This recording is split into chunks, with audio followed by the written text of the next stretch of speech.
good day. My name is Rovic Conise from BSIT 1C, and I'm going to tackle the all topics of IT era. Information and Communication Technology. Historical background. A. Period of ICT. B. Brief history of computer. C. Early development in electronic data processing. D. Computer generation. ICT means Information Technology or IT. It's the term used to describe the items of equipments. Communication Technology (CT) is the term used to describe telecommunication equipment. Evolution of ICT. Ano nga ba ang evolution of ICT? Nagsimula ang ICT dahil sa na-trace back when humans started to use objects to communicate with one another. There are four main periods in history that divide the era of ICT. Una, pre-mechanical, mechanical, electromechanical, electronics. Ano nga ba ang pre-mechanical period? Ang pre-mechanical period ay nagsimula around 1450 BC to 1450 CE. Ang tao ay nagsimula makipag-communicate sa pamamagitan ng words and pictograph na gawa sa bato. Dito rin sa period na ito ay ginamit ang abacus na nagmula sa China. At dito rin sa period na ito nagawa ang papyrus at pictograms.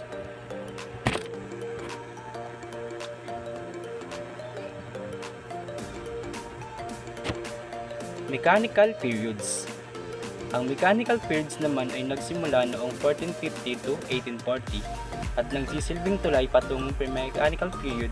Ang pinaka-highlight ng period na ito ay ang calculator na ginawa ni Blaise Pascal na tinawag na Pascalite.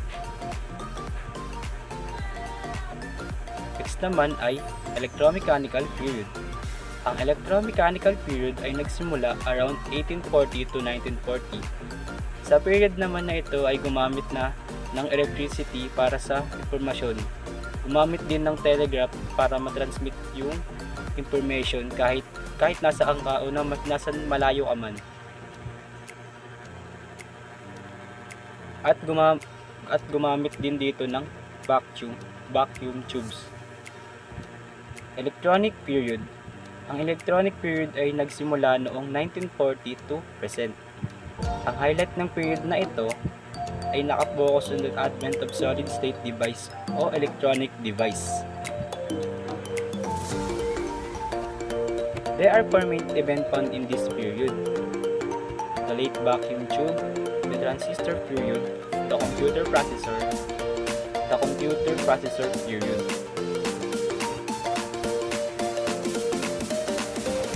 The earliest computing device. The earliest data processing equipment were all manual mechanical devices due to the absence of electricity and industrial technology. Abacus. Ang abacus ay isang aid for mathematical computation. Ito ang memory ng isang tao to performing the calculation. Si John Napier ang naka-imbento ng logarithm na tinawag na Napier bonds na ginagamit sa decimal points in arithmetic and mathematics. Pinanganak si Napier sa Marketon Tower in Edinburgh, Scotland, is now part of the facilities of Edinburgh Napier University. Napier bonds. In 1617, an eccentric Scotsman named John Napier invented logarithm and technology that allow multiplication. William Oughtred.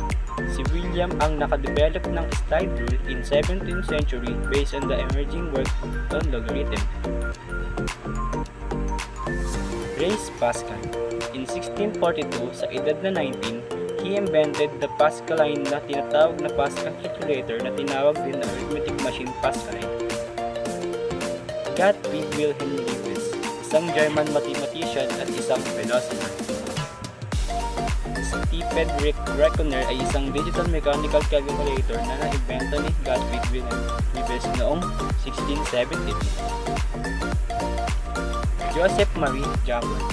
Siya ang French weaver at American na nakadevelop niya ang isang programmable room na tinawag na Jacquard loom. The Jacquard loom, ang mechanical loom na na-develop ni Joseph Marina, kauna-unahang na-demonstrate in 1801. Charles Babbage, siya ang isang English mathematician na nang-propose ng calculating machine.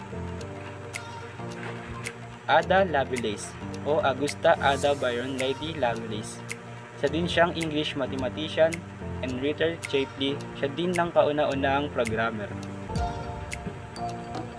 Herman Hollerith, siya ay American statistic at inventor na nakaimbento ng mechanical tabulator.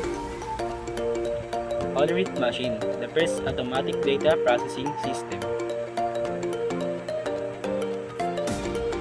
Early development in electronic data processing. ENIAC, Electronic Numerical Integrator and Calculator. Developed ni John Presper Eckert Jr. at ni John Knight at ang kauna-unahang large-scale vacuum tube computer. EDVAC, Electronic Discrete Variable Automatic Computer. Ito naman na-develop ni John von Neumann. Ito ay modified version ng ENIAC. EDSAC, Electronic Delay Storage Atomic Calculator. Nabuo ni Maurice Wicker during 1949. Kauna-unahang start program machine. UNIVAC, Universal Automatic Computer. Dito naman na-develop ni George Gray in Remington Rand Corp. Kauna-unahang commercially available first generation computer. IBM, International Business Machine. By 1950, ang IBM ay isang dominant force in the market of large mainframe computers. Generation of computer. Ang generation in computer terminology is an charge in technology a computer was being used. First generation. Sa first generation, dito ginamit ang vacuum tube na ang ibig sabihin ay storing data in memory para makapag-start ng program. Ang kauna-unahang nakaimbento ng vacuum tube ay isang British scientist na si John A. Fleming.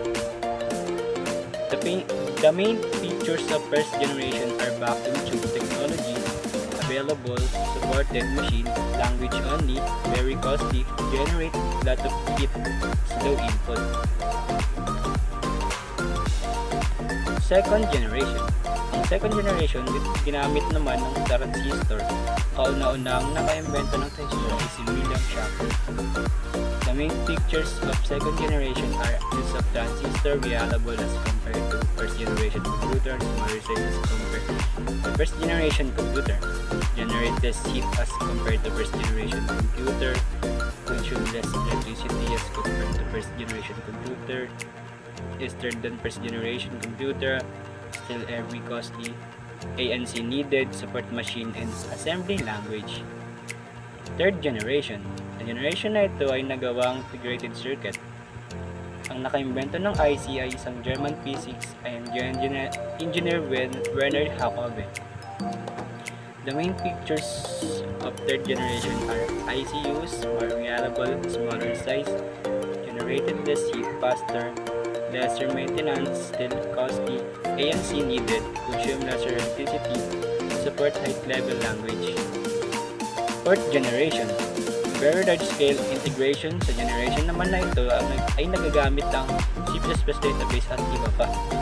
The main features of fourth generation are ULSI technology, very cheap, portable and reliable, use of PC, very small size, pipeline processing, non-ANC needed, concept of internet was introduced. With development in the field of network, computer became easily available.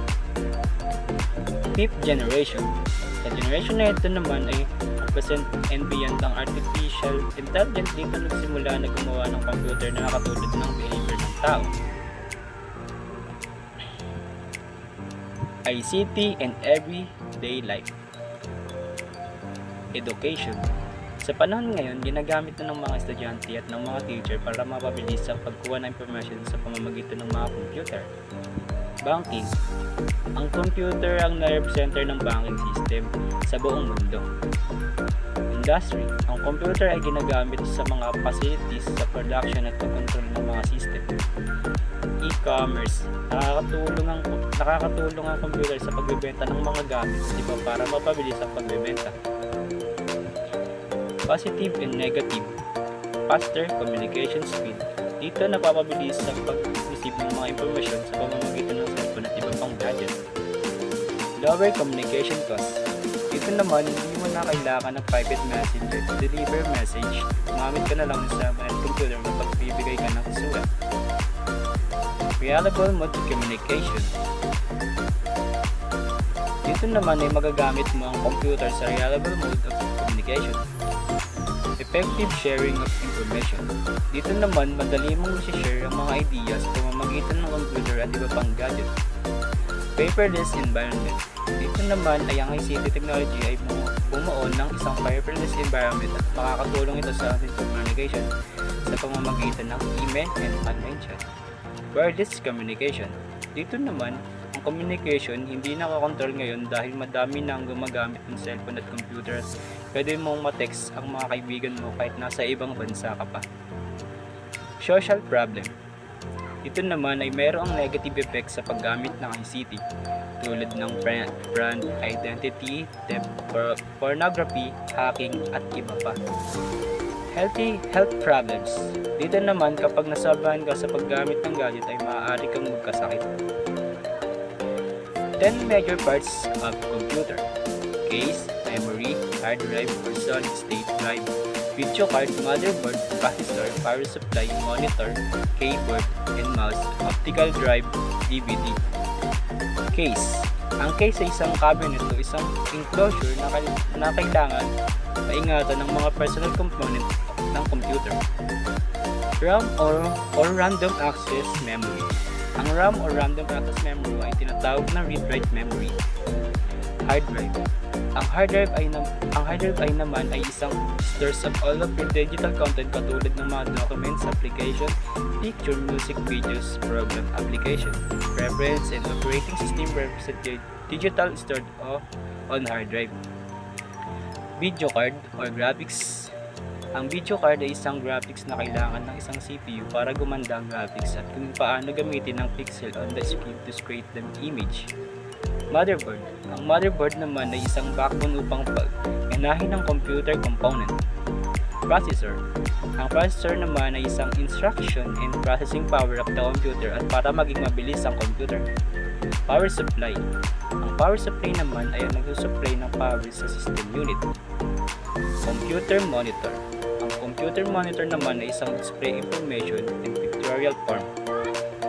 DVD o RW drive. Dito naman ay nakakapag-save ng mga files at kahit din yan mag-read and write. Sa panahon naman ngayon, flash drive na rin naman na ang ginagamit. Different components of computer system. 5 major functions of computer. Data instruction are accepted as input. Data and instruction are stored. Stored data are processed. Control of all operation inside the computer. Result in the form of output is displayed. 3 components of computer. Central processing unit. Naman siya ay yung nagpa-process ng data ng galing sa input. Input, yun yung input, siya yung nag-i-input ng data. Output, siya yung nagdi-display. Input unit. Dito naman ay tumutulong upang makapasok ang data sa computer upang makagawa ng link at yung input device na nakakapag-transit the information. Input devices. Keyboard. Ang keyboard ay tumutulong mag-input ng data papuntang computer. Mouse. Ang mouse naman ay isang signal to the CPU when the mouse button ay pinipindot. Joystick. Ang joystick ay is also a pointing device which is used to move the cursor position on a monitor screen. Light pen. Ang light pen naman is a pointing device na katulad sa ballpen na ginagamit sa pagdrawing kahit gamit ay monitor. Trackball. Ang trackball naman ay isang input device na ginagamit sa notebook or laptop. Scanner. Ang Ang scanner naman ay isang input device na isang photocopy machine. Digitizer graphic tablet. Ang digitizer ay isang tablet or graphic para makapag-convert ng graphic at pictorial data into binary input. Microphone. Ang microphone ay isang input device to input sound. Magnetic ink card reader. Ito naman ay makikita sa mga bangko upang mag-process ng mga cheque. Optical connector reader. Ang optical connector reader naman ay nagko-convert ng information to machine para makagawa ng text. Barcode reader.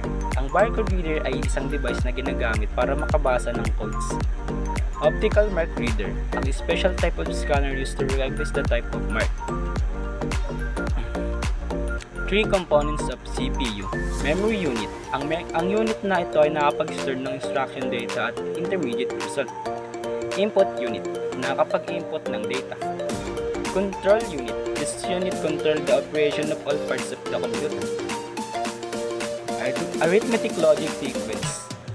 Ito ay isang mathematical of the computer. Dito naganap lahat ng computation sa computer. Arithmetic section. Dito na nagaganap ang addition, subtraction, multiplication, at division. Logic section. Dito naman ay nakapag-perform to combining, selecting, matching, and merging of data. Output unit. Dito naman ay nakapag-translate ang computer into a form para maintindihan ng user. Printer. Ang printer ay isang output device para makapag-print ng information on paper. There are two types of printer. Input printer, daisy wheel. Two types of line printer. Drum printer, chain printer. Two types of non-impact printer. Laser printer, inkjet printer. What is network? Network is a collection of things, people, system of groups that are interconnected with each other. Computer network is defined as the interconnection of two or more computers. Application of computer network. Sharing resources such as printer. Sharing of expensive software and another. Communication from one computer to another computer. Exchange data and information among users via network. Sharing information over geographically wide areas. There are two types of network application. Pure network. Pure network application. Email program, file transfer protocol, growware, standalone application. Benefits of computer. Increase speed, reduce cost, improve security, centralized software management, electronic mail, flexible access. Sharing resources, hardware, software. Components of computer network. Network devices, network media, network interface, network protocol. Network types. Most people who have basic knowledge of network are familiar about terms of LAN and WAN. Network types. PAN, personal area network. Use wireless technology such as Bluetooth implemented NFC radio wave. LAN, local area network. Ito ay isang group of device na located in the same building. WLAN, wireless local area network. Use wireless communication instead of wired communication ginagamit kahit walang cable. CAN, campus area network. Ang network nito ay kaya niyang mag-join ng 2 or more LANs together within a limited area. MAN, metropolitan area network. Malaking network na kayang sa city at town. SAN, storage area network. Special high-speed network that stores and provide access to large amount of data. Network topology. Ang network topology ay isang arrangement of the elements of the communication network. Physical topology. Ang physical topology naman ay physical layout of the network katulad ng isang map. Logical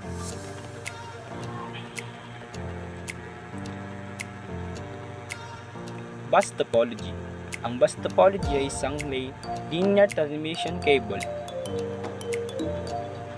Ring topology. Ang ring topology ay connected to exactly two nodes. Start topology. Ang server ay connected to each node na tinatawag na central nodes. Tree topology. Ang tree topology naman ay group of star network connected to linear bus cable. Mesh topology. Ang mesh topology ay isang network setup na ang bawat computer ay interconnected. Hybrid topology. Ito naman ay ang mix na mga topology tulad ng ring, star at tree topology. What is Internet? It's a network of networks that consists of private, public, academic, business, and government. Intranet is a private network benefits of intranet communication, time-saving, collaboration, platform independency, cost-effective, workplace productivity, business management, security, specific user, immediate update. Extranet increase productivity, reduce margin of error, flexibility, time and accurate information, shorter time to market, reduce inventory, build customer loyalty. OSI model, physical layer, activating, maintaining, and deactivating the physical activities. Data link layer, perform the following function. Network layer, to route signal. Transport layer, data transmission. Session layer, manage the message. Presentation layer, ensure the message is delivered. Application layer, provide different service. IP address is a unique logical address. URL, uniform resources location refers to a web address. Absolute URL, complete address of a resources on the web. Relative URL, particle address of a web page. 4 different categories of Internet service allow enhance the information between application and the web. 2. World Wide Web, a way to access document spread word to several server over the Internet. 3. Communication service available that offer exchange of information. Electronic mail, telnet, newsgroup, internet relation, mailing list, internet telephony, instant messaging, or information retrieval service. There exist several information retrieval service, file transfer protocol, ARCI, Buffer, video conferencing or video teleconferencing. Ito ay method of communication by two-way video and audio. 2 modes of video conferencing. Points-to-point, multi-points. Connection type to Internet Dial-up Connection. ISDN is acronyms of Integrated Service. DSL is acronyms of Digital Subscriber. Cable TV Internet Connection, Satellite Internet Connection, Wireless Internet Connection. Yun lang po at maraming salamat.